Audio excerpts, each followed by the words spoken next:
Bonjour à toutes et à tous, j'espère que vous allez bien. Si vous me voyez pour la première fois, je m'appelle Thierry. Sur la vidéo d'aujourd'hui, je vais partager avec vous comment produire l'huile de palme, comment transformer l'huile de palme aussi.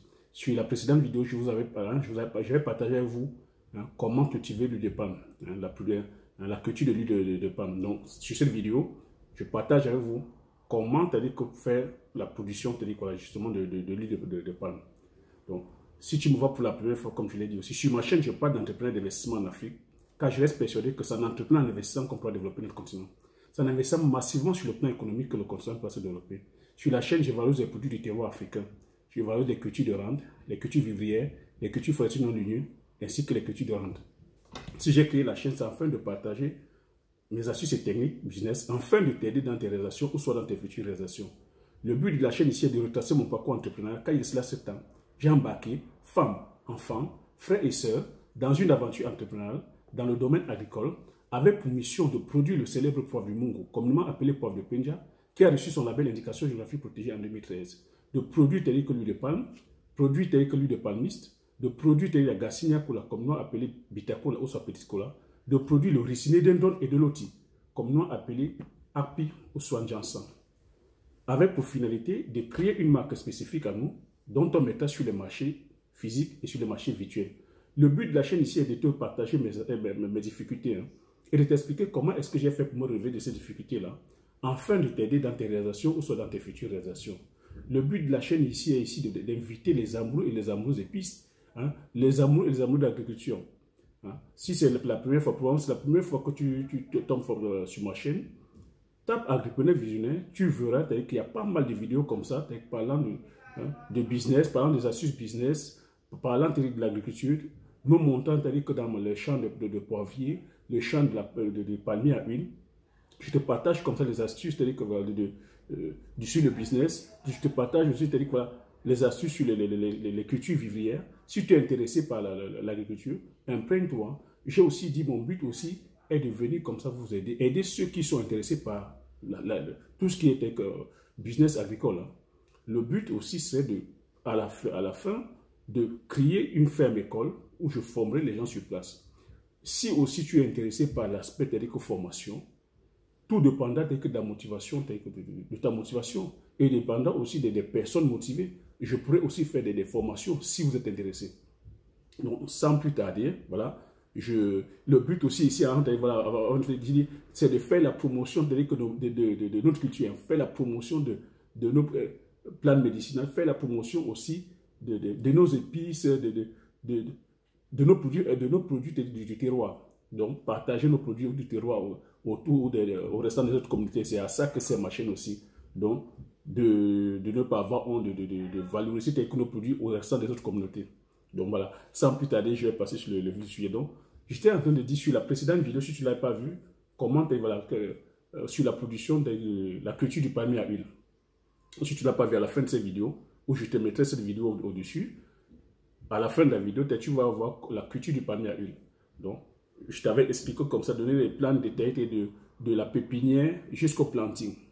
Donc maintenant, je vais te dire, après le planting, une fois on est à la phase de production, qu'est-ce qu'il faut faire pour pouvoir transformer. Donc, je sous-entends que tu as bien conduit ton champ, comme je t'avais dit, du planting, de la pépinière jusqu'au planting, le suivi qui consistait à chaque fois d'aller sacler, amender jusqu'à 3 ans. Donc, on se dit qu'on est au bout de 3 ans, 4 ans, ton palier produit déjà. Donc, qu'est-ce qu'il faut faire? Donc, les récoltes se font, les récoltes se font toutes les 2 semaines. Et tout dépend de la maturité de ton champ. Donc, les jeunes champs, tout dépend. Les jeunes champs, ça peut être tous les 3 semaines, mais les champs déjà en maturité, parce que le palmier entre en maturité au bout de 8 ans. Donc, 3 ans, 4 ans, ton palmier produit. Au bout de 7, 8 ans, ça entre en maturité. Donc, au bout de 8 ans, les récoltes se font toutes les 2 semaines. Donc, tu récoltes ton palmier tous les 15 jours. Et un hectare produit à l'année 24 tonnes de matière brute, donc 24 tonnes de régime. Et ça te produit comme ça en huile. L'hectare produit en huile 4,5 tonnes. Quand tu as utilisé le matériel végétal Tenera, tu te rappelles la vidéo, j'ai dit il faut utiliser les cultures, les semences Tenera. Donc, la semence Ténéré te donne à l'hectare 4,5 tonnes d'huile et 24 tonnes de régime par hectare. Et j'avais dit de préférence, il fallait commencer pour toi, investisseur, à partir de 5 hectares en montant. Donc, voilà. Une fois que tu as récolté, tous les 15 jours, comment se passe la transformation? Parce que le but de la vidéo aujourd'hui, c'est de t'expliquer la transformation. La transformation de façon artisanale, les paysans ou soit que les agriculteurs, n'ayant pas de moyens, tel que tu sais que le palmier, tel que pousse de façon empirique, hein, je t'ai dit que l'origine du palmier, c'est du golfe de Guinée. Depuis des millénaires, on transforme le palmier de façon artisanale. De façon artisanale, c'est quoi? On récolte le régime, on le laisse pendant une semaine macérer. Donc, dès que ça commence à s'amasser, ils viennent maintenant égrapper à la main. Parce que quand le régime est encore frais, il est dur, il est dur à détacher. Donc, eux, ils laissent comme ça fermenter pendant une semaine. Au bout d'une semaine, ils viennent taper et les noix sortent. C'est là ils vont aller cuire et ils vont cuire les noix, stériliser les noix et après faire le foulage au pied. Parce que à l'ancien temps, c'était le foulage au pied. Nos ancêtres, nos grands-parents, c'était le foulage au pied. Et ainsi de suite, le processus. Dès qu'ils recueillent le jus, ils vont chauffer. Donc, c'est la phase de clarification. Ils vont clarifier et ainsi de suite. Mais moi, en tant qu'investisseur, tu ne vas pas... Tu vois, c'est un procédé qui est long. Parce que quand tu récoltes ton régime, tu vas laisser une semaine. Au bout d'une semaine, tu as que les noix, parce que c'est ça qui cause aussi l'acidité des noix. Il est conseillé, quand tu récoltes les noix, au bout de 48 heures, tu dois déjà transformer la noix. Donc c'est pour ça que je vais t'inviter plutôt à passer par la méthode industrielle ou mécanique. Parce que ça, la méthode mécanique, quand tu as déjà un champ de 15, 20, de 5, 10, 15, 20, 50, 100 hectares, tu ne vas pas venir récolter tes noix et les entasser. Donc il faut plutôt maintenant passer à la phase de la transformation, donc mécanique. Dans la phase de la transformation mécanique, on n'a pas besoin de grosses machines aujourd'hui. Hein. Nous avons les artisans qui peuvent fabriquer. Tu peux commander tes machines en Chine, en Inde. La technologie telle que s'y prête. Donc, qu'est-ce qu'il va te falloir comme machine? Il va te falloir, voilà, un stérilisateur. Le stérilisateur, c'est quoi? C'est ce qu'on appelle communément, on va dire une marmite. Hein. C'est une sorte de marmite qui va permettre en sorte que voilà, tu ramènes tes régimes. Hein. Cette cuvette-là peut contenir, selon tes demandes, hein, 5 tonnes, 10 tonnes, 15 tonnes, 20 tonnes, tu verses tes noix là-dedans. Dès que tu les ramènes, tu les stérilises. Donc, tu vois que ça consécute la phase où les paysans, eux, ils viennent poser les noix pour attendre une semaine avant de faire. Donc, le stérilisateur, lui, il accélère la macération. Donc, quand tu chauffes les noix, voilà, les noix, tu consécutes l'acidité des noix et les noix sont en ce moment cuites et elles sont facilement détachables. Donc, une fois que tu as stérilisé, tu passes à les grappeuses. La deuxième machine, c'est les grappeuses.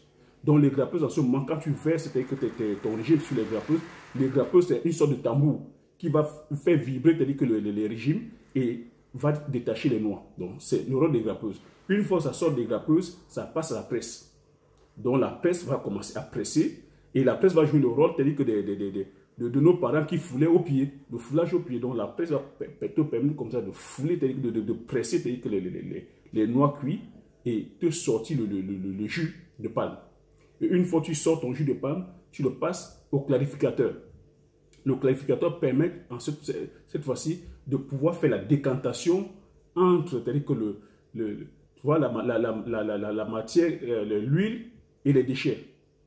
Parce que tu sais que l'huile frais comme ça, tu vois, cette huile, elle est clarifiée. Donc, ça a été séparé des corps étrangers. Parce que tu sais, quand tu sors ton régime de noix, quand la presse, ça presse avec...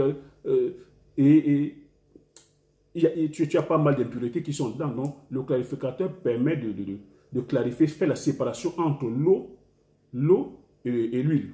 Parce que pour pouvoir clarifier, il va falloir ajouter l'eau. C'est comme l'huile, c'est un jeu de densité. L'huile va au-dessus, l'eau va en bas, et le clarificateur, ton clarificateur permet donc de faire la séparation entre l'eau et l'huile. Et une fois que tu as clarifié, tu le passes maintenant voilà, dans un autre bac, le bac de refroidissement. Ton bac de refroidissement permet maintenant à ton huile de se décanter, de se reposer, et tu peux maintenant aussi le transvaser maintenant dans un bac de stockage. Donc, c'était ça un peu les astuces et les techniques, parce qu'il est peut-être plutôt préférable, moi je te vous dis, c'est bien de produire, mais c'est encore mieux de transformer. Parce que beaucoup de nos producteurs ou de nos agriculteurs ou des investisseurs, qu'est-ce qu'ils font? Lorsqu'ils produisent, ils vont vendre les régimes chez Bolloré. Alors que tu vois, s'ils avaient une usine de transformation, ils gagneraient encore plus. Parce que quand tu transformes, non seulement tu peux bénéficier comme ça d'huile de palme rouge, je te ferai d'autres vidéos aussi sur l'huile de palmiste, tu peux avoir l'huile de palmiste. Tu peux aussi avoir, c'est-à-dire qu'il y a plusieurs produits dérivés. Donc, je ferai d'autres vidéos. Pour ne pas faire la vidéo longue, je vais la faire courte et je ferai une autre vidéo sur un autre produit dérivé. Donc, voilà un premier produit que tu as en transformant ton huile, en transformant tes noix de palme en huile. Donc, voilà, c'est un peu ça l'astuce, tu vois. Donc, si tu me vois pour la première fois, comme je l'ai dit, si tu as aimé le thème du jour, je te demande de mettre un like, de t'abonner si tu ne l'as pas encore fait, de partager la vidéo autour de toi afin que nous soyons comme ça plusieurs informés et de me laisser un commentaire. Je dis la culture du palmier à huile, hein, c'est un business qui est très porteur.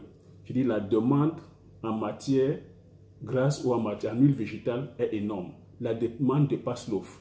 On dit nous sommes aujourd'hui 7 milliards. En 2050, nous serons avec, voilà, nous sommes 10 milliards. Et le besoin ne va que de façon croissante. Donc voilà un business qui n'est pas prêt de s'arrêter. Celui qui est prêt à s'arrêter, tu es là aujourd'hui, moi je dis c'est une assurance vie. Pour celui qui prépare sa retraite, pour celui qui est en train de vivre, c'est une culture qui rapporte au gros. Donc c'était ça le partage du jour. Sur ce, je te dis merci aux prochaines vidéos. Ciao.